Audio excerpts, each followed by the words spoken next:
इस वजह से वो ये नहीं कर सकता। हिकमत की मौत का मुझे बहुत ही दुख है। मेरे बेटे के लिए जान दिए नहीं भूल सकती।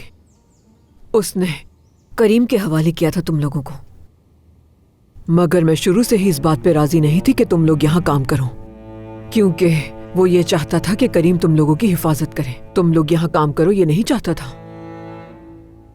कोई ऐसी बात नहीं है सुल्ताना साहिबा, हमें तो यहाँ रहने के लिए छत मिली हुई है, हमारे लिए तो यही बहुत है। जितना मुझे अंदाजा है तुम्हारी बेटी कोई खास तालीम याफ्ता नहीं। हाई स्कूल से छोड़ा था। इसका मतलब है कि वो जॉब नहीं कर सकती और घर के काम करना उसे पसंद नहीं, इसीलिए उसकी शादी कर देते हैं। करीम उसके लिए घर वगैरह शादी के सब इंतजाम कर देगा, और करीम का हाथ उसके सर पर होगा तो उसके साथ कोई मर्द भी बदसलूकी नहीं करेगा।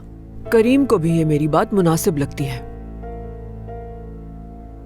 बहुत शुक्रिया कि आप लोगों ने इतना सोचा, लेकिन नसीन अभी शादी नहीं करना चाहती। ये बात तो वाज़ेह है कि तुम्हारी बेटी कोई काम नहीं करना चाहती, और तुम तो जानती हो कि उसका मिजाज भी कुछ मुख्तलिफ है। खैर, हिकमत ने तुम लोगों को हमारे सुपुर्द किया, तो इसीलिए ये हमारी ही जिम्मेदारी है कि हम नसरीन का घर बसाएं। आप ठीक कह रही है सुल्ताना साहिबा, लेकिन मैं अपनी मर्जी उसमें मुसलत नहीं कर सकती। तो फिर तुम उससे फौरन बात करो। महमद बहुत अच्छा लड़का है और वो एक बहुत अच्छा शौहर साबित होगा, मुझे पूरा यकीन है।